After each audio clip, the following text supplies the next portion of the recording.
This is Lioness, Mhm. and this is...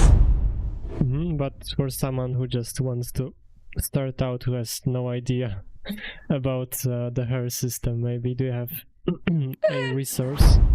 My big advice is never stagnate. When you see you are stagnating, go back to the fundamentals. Would you say that learning 2D is like a must if you want to master 3D? Well, Hello everyone, welcome to another episode of the podcast series X, Y, and Z.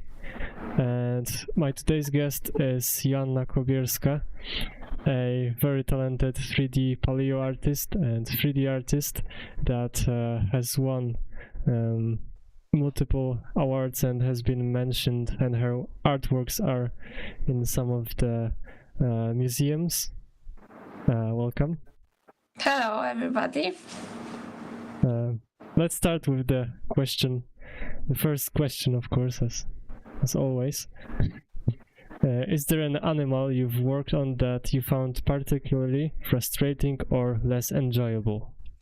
That has to be the Stagionopis olenke. It was a relative of crocodiles, and I did this model at the beginning of my career, and I had good references, but I just couldn't make it look right.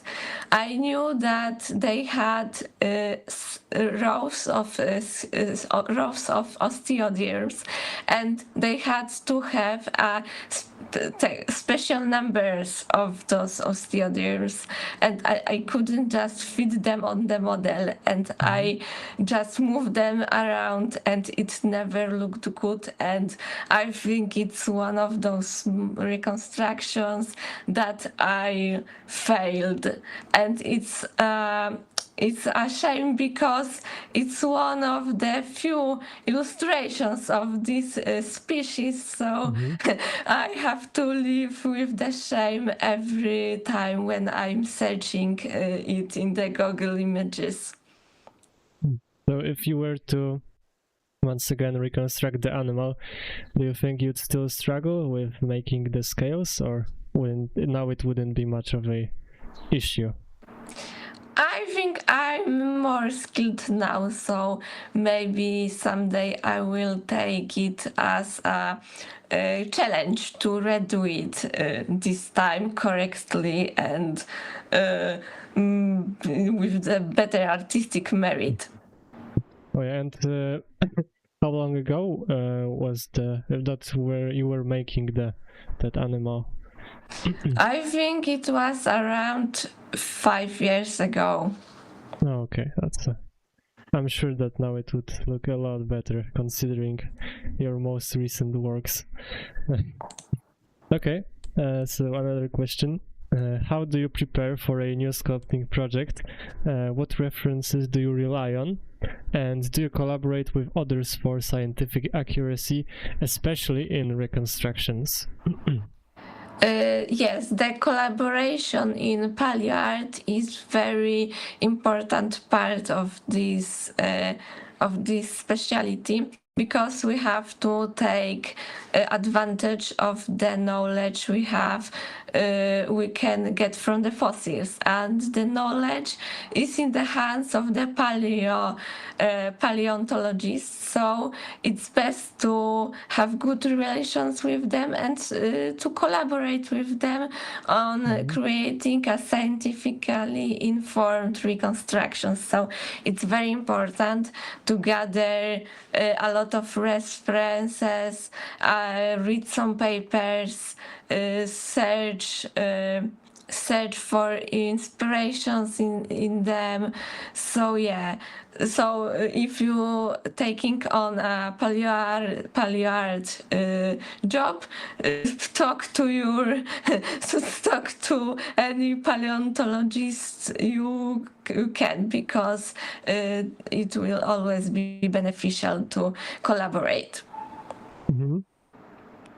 So, Do you think that reading through the scientific papers, because you've mentioned it, obviously it is a good source, but if you were to rank it, how high or low would it be? Because I know that reading scientific papers may not be very interesting to some of the people. So do you think this is very useful or not useful? Where would you put it on a list, let's say, from 1 to 10? Well, it's very important to read the research, because there is a lot of information otherwise unavailable to you, and there is speculation by the researchers there.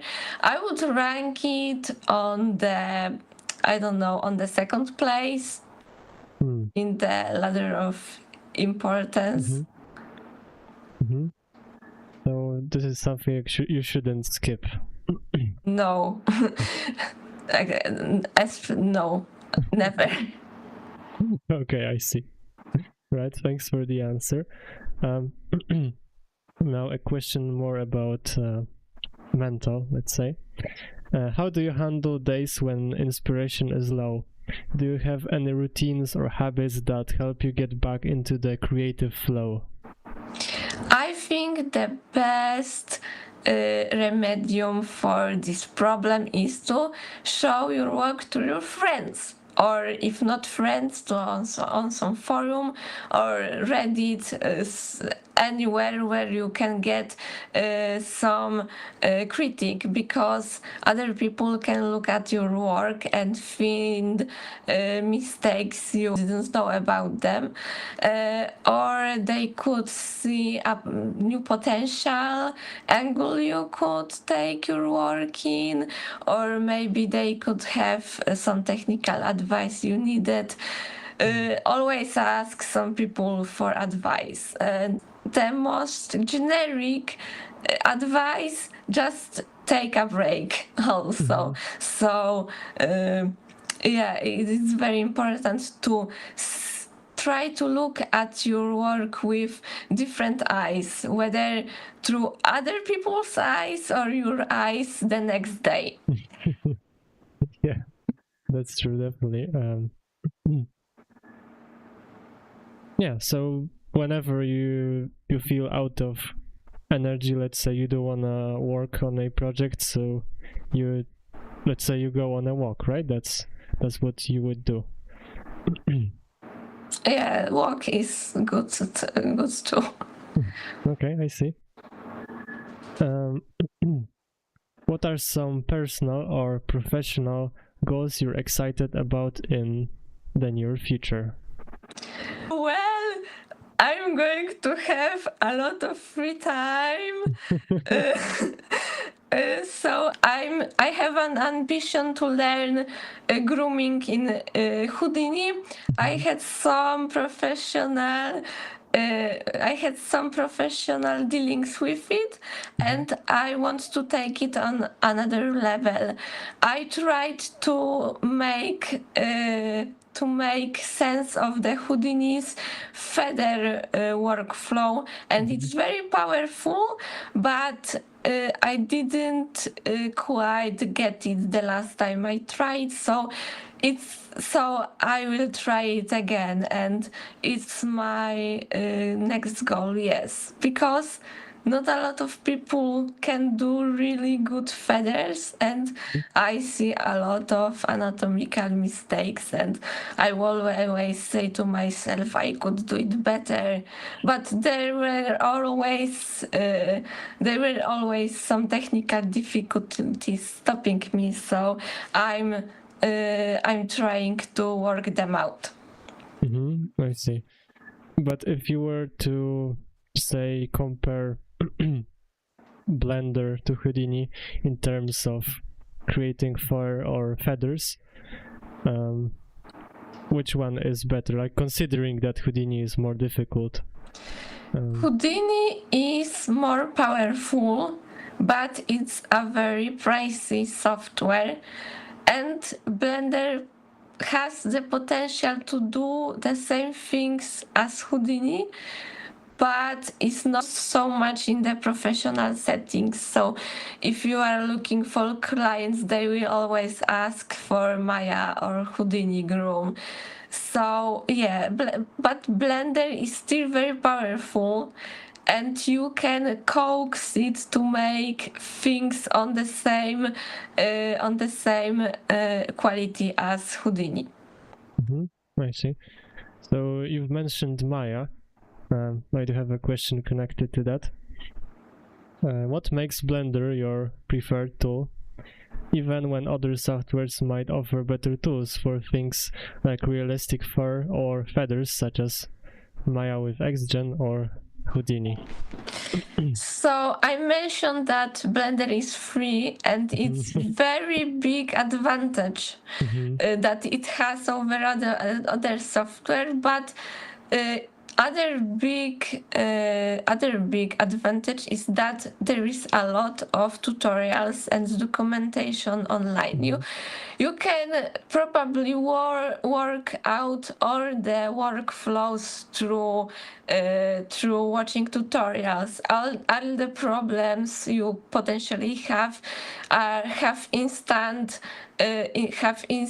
solutions. So it's very good software to learn as a beginner, because there is a lot of resources you can use.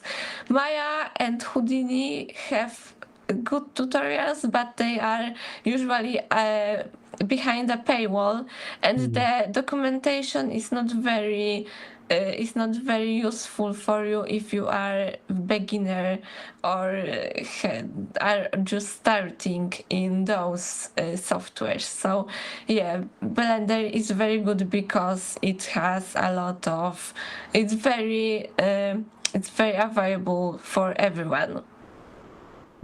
I see. Yeah, these are very good points. And unless someone like sleeps on cash, then probably they could use Maya. But yeah, Blender is great for that. You've received the John J. Lanzendorf Award, been featured in books and museums, and even appeared on Blender's splash screen. Has that kind of recognition changed how others perceive your work or how you see yourself? Do you believe recognition is something worth striving for? Recognition is always worth striving for, because it's opening your doors. It can get you places, and people, just free publicity. People recognize you online, and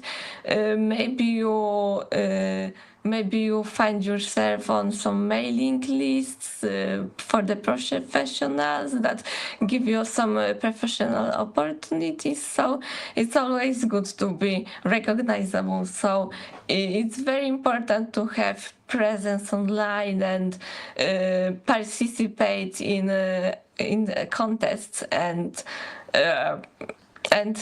form connections with other people in your field, because it always gives you advantages over people that don't do that, and maybe they are on the same skill level, on even better, but you will always have advantage over them, because people recognize you and they know you, they know who you are.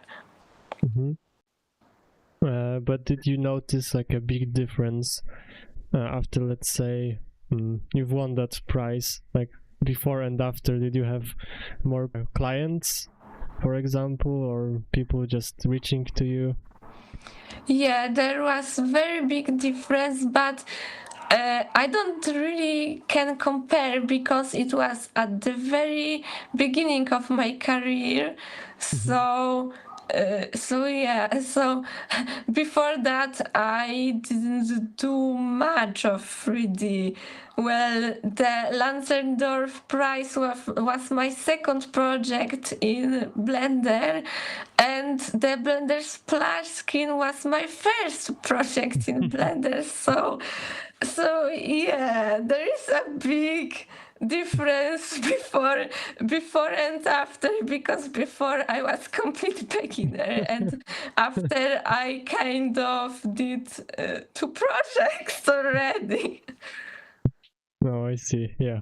I mean, that's crazy to me that your second project got you that far. That's crazy. Yeah. Now I'd like to ask you if you could walk us through your process of creating the fur for the cave lioness model. What were the biggest technical or artistic challenges?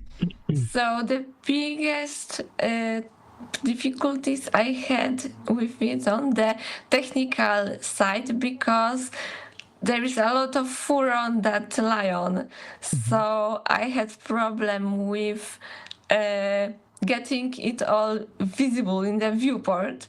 So the new version of the Blender has viewport that is rendered by Vulkan, and it has better performance than OpenGL, and I switched versions in the middle of this project, and with Vulkan the fur was a lot easier to handle, because the performance was a lot better. So yeah, it was one of the technical challenges. And on the artistic side, I have never done a mammal, and there was a lot of anatomical nuances I didn't know about, but I went to my paleontologist friends, and they helped me out with the anatomy, and now everyone says it's one of the better cave lion reconstructions out there, so I think it was a great success. So I could show you. Yeah, now I will ask another question. How long did it take you to finish the project?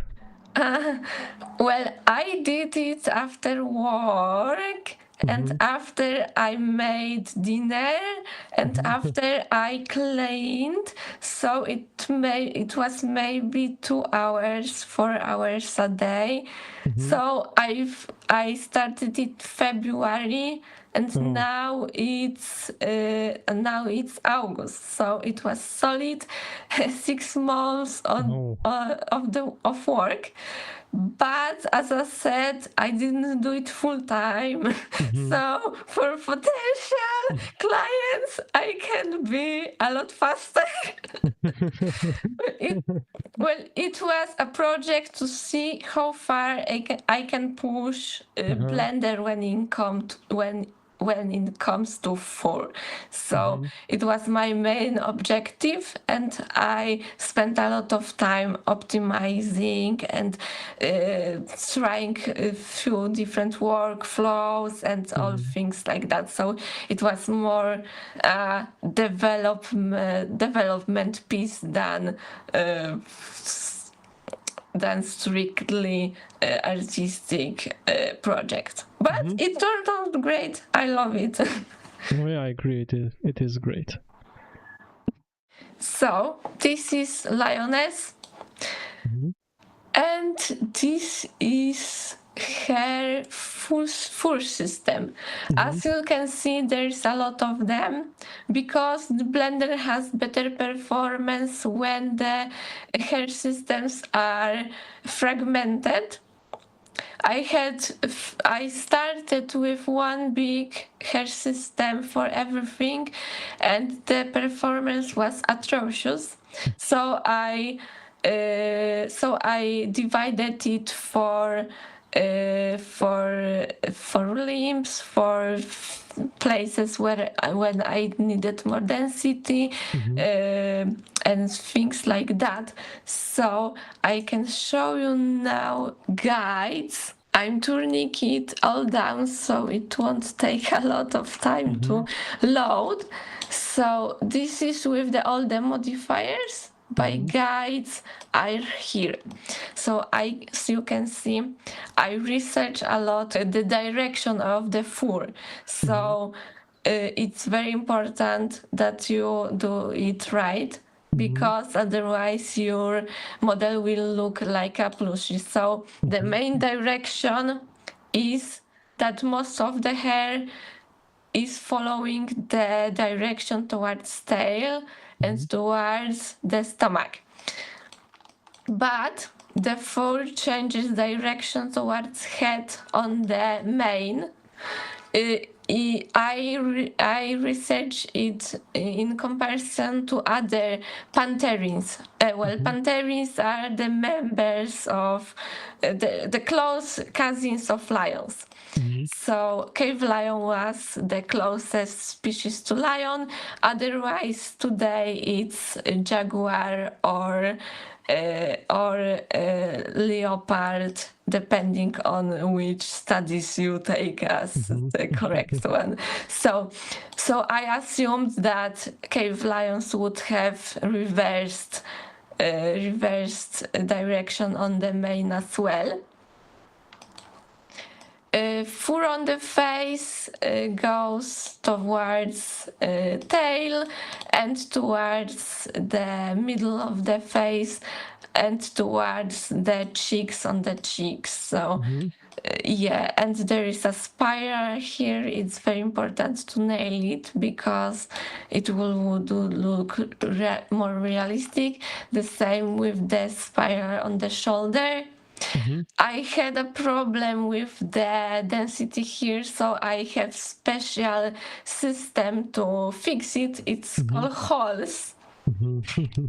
So and I have some technical difficulties with making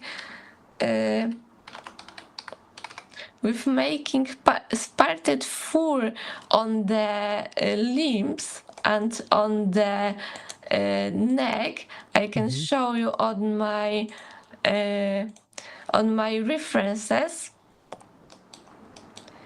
So as you can see, when the lion's fur gets more dense in the cold climate, it makes these parted clamps. And there is one tutorial on internet that says how to do them in Blender, and you can drive them with texture, but for some reason I couldn't make it work, so I just decided to drive the parting with guides. So I have the higher density clamp and then nothing, and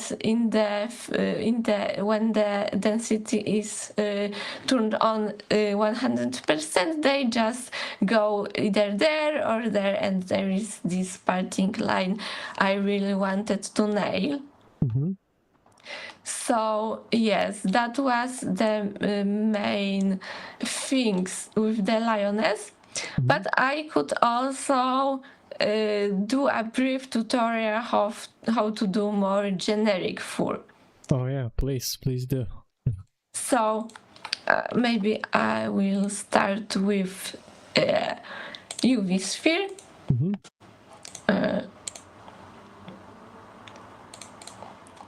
Okay, so you can do quick fur by typing quick fur, and it gives you a very basic system with some nodes already placed. There is freeze that makes some additional mess here to make it more realistic. The curve noise, that is more global noise, and you have of course you spawn some guides as well, so you can sculpt them already. But the main advantage of Blender's hair nodes is the ability to stack clamps, because in the default hair you can't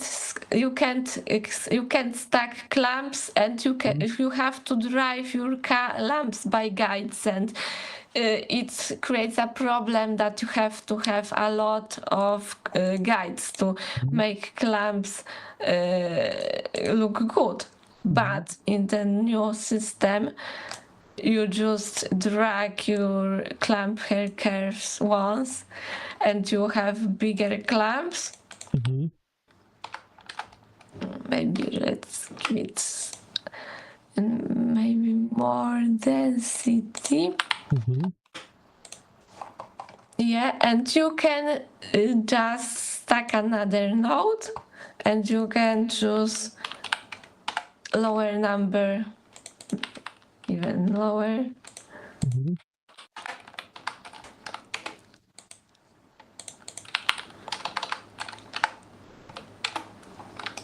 Maybe more density.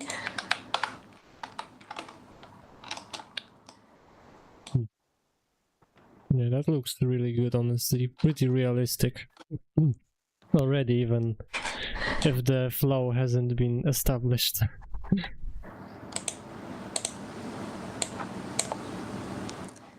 Oh, okay. So as you can see, there is clamps inside the bigger clamps, and it's a basis of all the modern grooming system. Maya with Yeti, Houdini with its hair system. It's very important because then you can have more advanced grooming systems, and you can always mask it.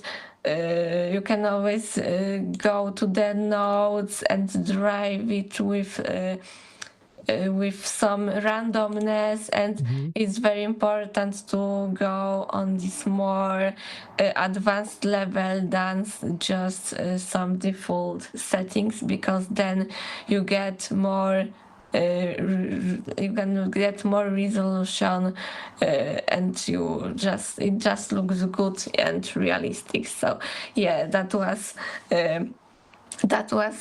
all from my quick tutorial. I could also show you the most important grooming tutorial from Blender I found.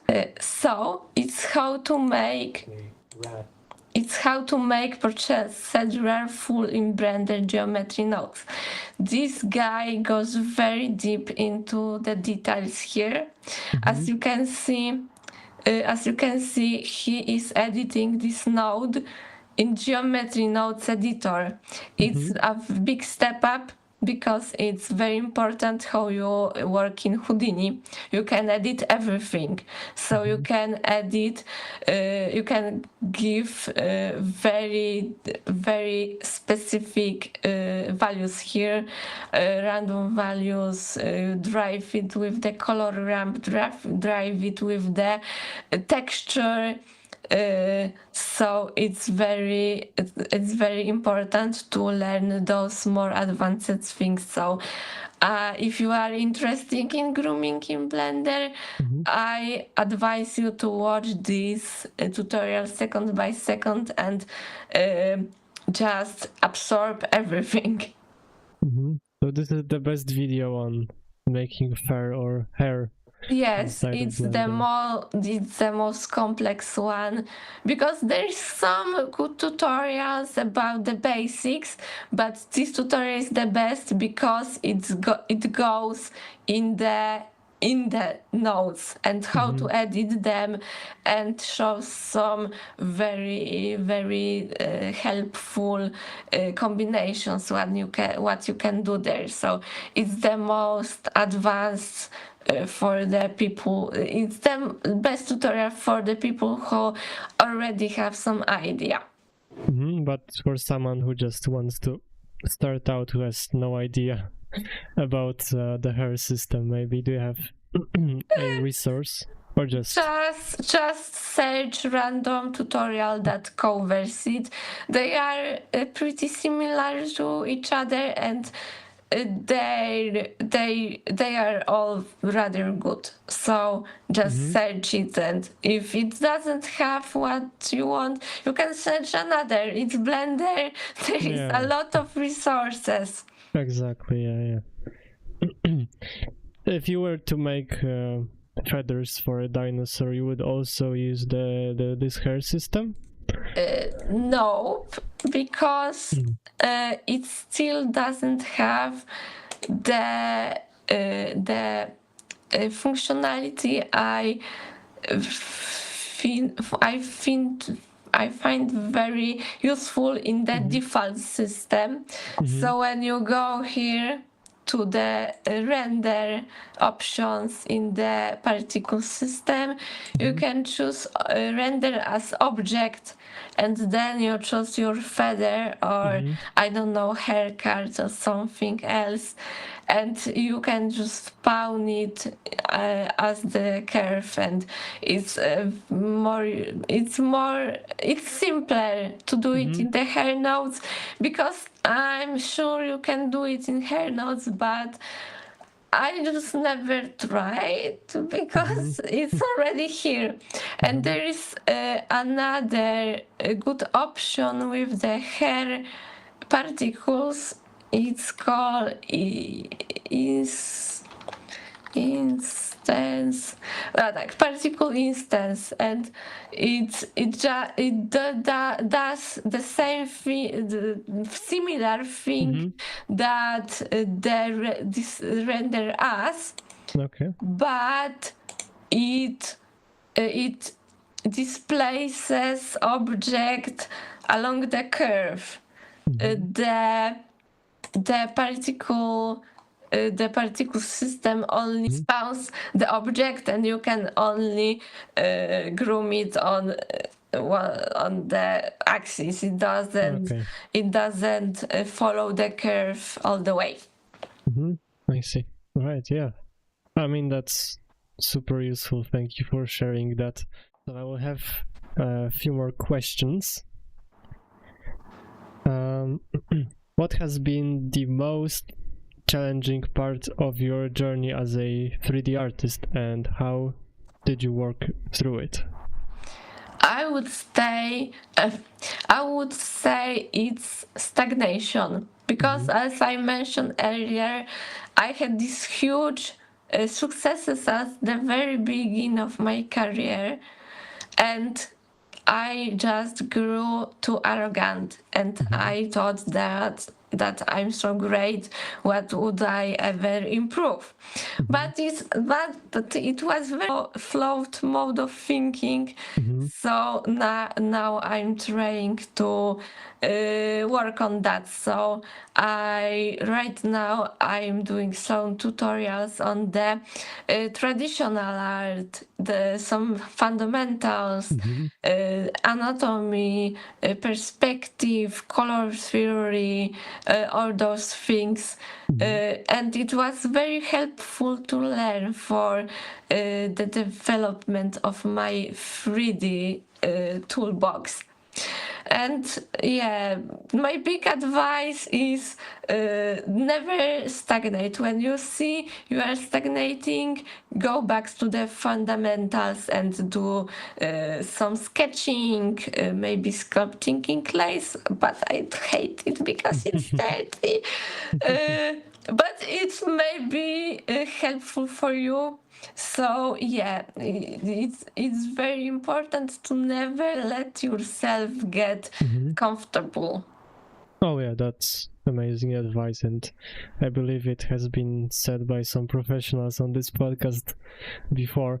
But I do have a question, because I was met with it before in my head, obviously. What's the point of learning perspective for 3D? Because I believe that everything that you do in 3D is already in the mind of perspective, because the program does it for you. Well, that's why I learned 3D, because I was always interested in arts, but I could never I could never find the perspective, and everything was always wonky. So that's why I got interested in 3D, because I thought that then I can just skip this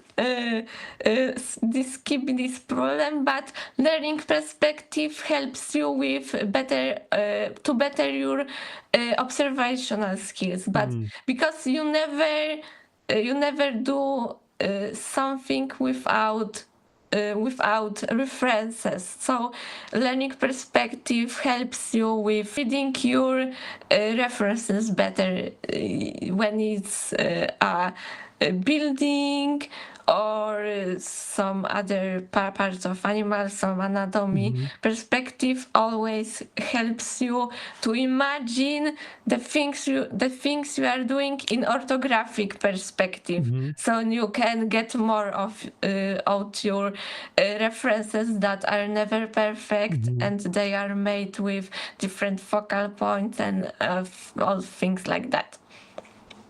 So would you say that learning 2D is like a must if you want to master 3D? Well, it's not a must, but when you are feeling that you got to the cap of your current skills, it's always good to go back to the fundamentals, to maybe seek inspiration in them to get better at your 3D, because the technical things in 3D are very important, but sooner or later you will be on the same level as other professionals, and the thing that will get you advantage is that you will have better artistic fundamentals. I see. What resources would you recommend for someone wanting to learn dinosaur anatomy? Well, there's a guy, he's called Dr. Matt Dempsey, and he's my colleague, and he's great at anatomy. He is post his PhD, and his special interest is learning how anatomy works in different animals, and applying those fundamentals in reconstruction of prehistoric animals. So it's very interesting work, and he is one of the best references on the online who has most accurate and easy to read and learn models and diagrams. So just search his ArtStation. He has a lot. He has a lot of his project archived here, and he's also on Twitter. So you can always ask him yourself. I think he would answer yes, because he's very passionate about making accurate representations of prehistoric animals, and he would like everyone to have equal access to the things he learned. So he's not a gatekeeper. So yeah, it's very good resource for everyone who wants to learn about paleoart. I see. Yeah. I personally have also used his references. They are really well done, but they do get a bit complicated, I have to say. It's very detailed. Your models are known for their stunning detail. Do you ever find it difficult to know when to stop refining? So I have opposite problem. I start to despise my models as the project goes. So when I can't look at it anymore, it's a sign for me to stop. So yes, this is a sign that I just do everything I could, and it just can't look better. And on the other hand, in the professional work, you have deadlines, so you learn very quickly that you can't sit on some details for a year. So you learn how to budget your time regardless. I see. Yeah, thanks for answering.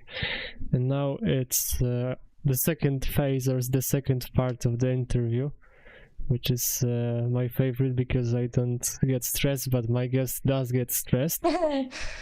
It's the rapid fire question. I'm gonna just explain it if someone doesn't know. Joanna now will sculpt a dinosaur head, which is, I believe, a Pachyrhinosaurus.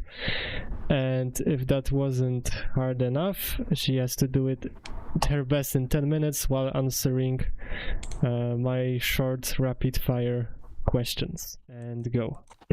All right. Is category art and creativity ZBrush or Blender? ZBrush. Do you work better with music or silence? Music. What's your go-to brush in ZBrush? Grab, or rather move. Do you keep your models symmetrical as long as possible? Yes. High poly or low poly? High poly, because you have to do retopo to do low poly. Yeah, exactly. Do you enjoy UV unwrapping? Depends on the mood. Favorite texture type to paint? Skin, organic. Do you prefer dynamic poses or static poses? Well, I prefer dynamic, but they always are extra work.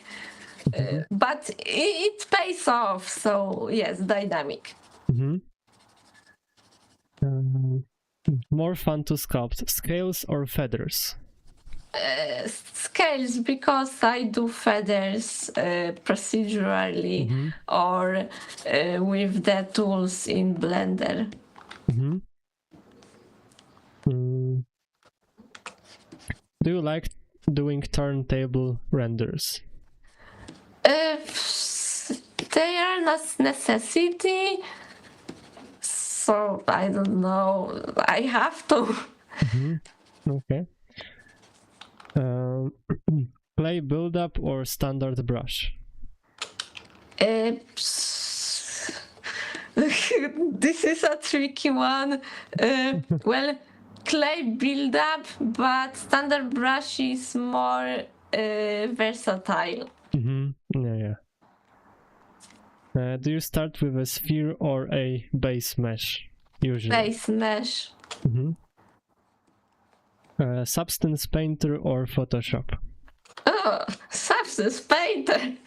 Come on, we are not in 2007. Favorite lighting setup for renders? HDRI. Oh yeah. Oh, I messed up. Oh, it got perforation. Yeah. The worst. Anyways, realism or stylization? Realism. That was misspoken. Do you collect reference image obsessively? Yes, I'm guilty of that. Okay, now it's category paleoart. Favorite dinosaur to recreate? Oh, that's a tough one. Well, uh, uh, I'm working on Archaeopteryx right now, so let's say it's my favorite to recreate. Okay. Harder to sculpt, beaks or teeth? Teeth, because you have to get really specific about them, and there's not a lot of good reference.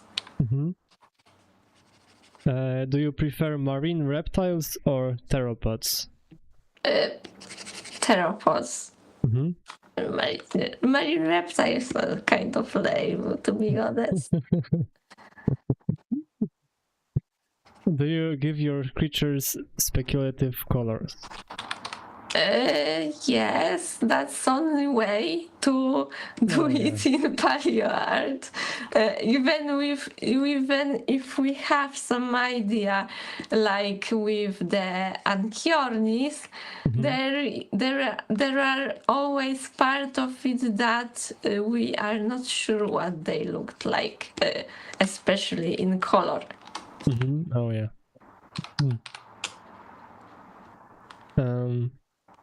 Okay, now, have you ever changed a design because of new fossil evidence?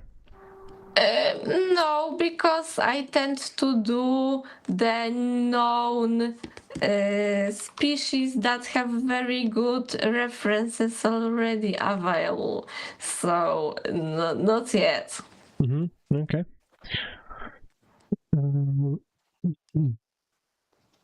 Do you enjoy creating pterosaurs? I have never done one, but I think it would be interesting challenge with the wings and all that. Oh yeah, totally. Favorite prehistoric mammal? I'm in the lion. I'm in the lion mood right now, so let's say cave lion, because it was very interesting. I'm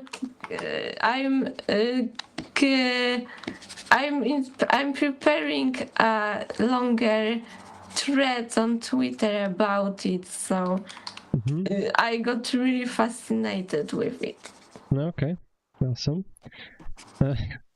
Have you ever created an extinct fish? Yes, with one of my renders for the amphibian which looks like crocodile. Oh my god, I forgot the name.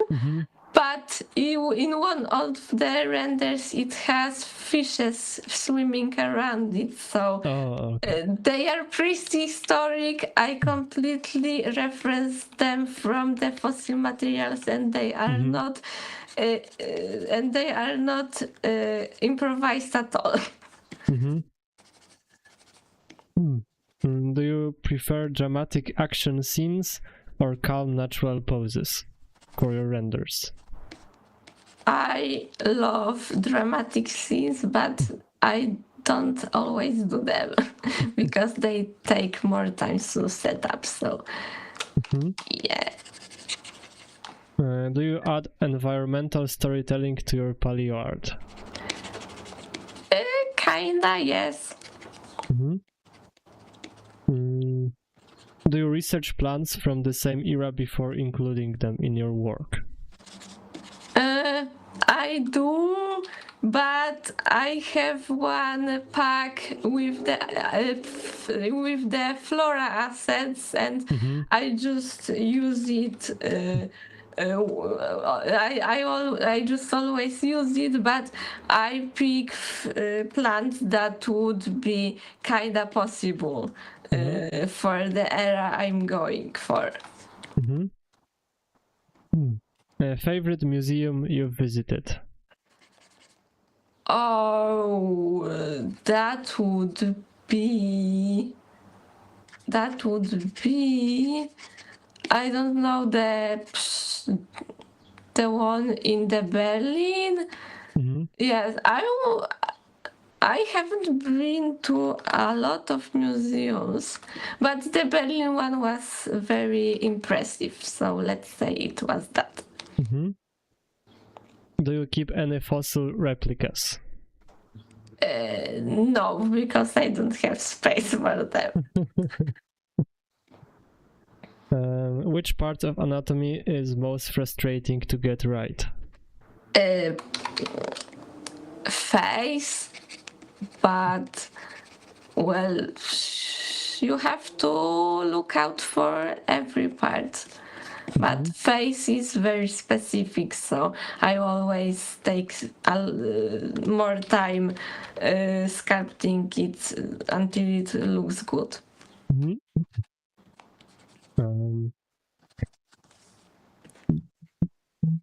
Have you ever disagreed with a scientific reconstruction? Oh, I don't want to burn some bridges there. So let's say yes, I did. Do you enjoy speculative paleoart, like that's extremely speculative? Well, because my projects take a lot of time, I don't. Oh, I think we have Yeah, a go. exactly. It's 10 minutes. End mark. I enjoy it, but I don't participate because my field that is 3D takes a lot of time. Oh, yeah. All right. Thank you so much for finding the time for the interview. And guys, if you wanna watch more interviews, one of them will appear on the screen right now. And see you next time. Bye. Bye.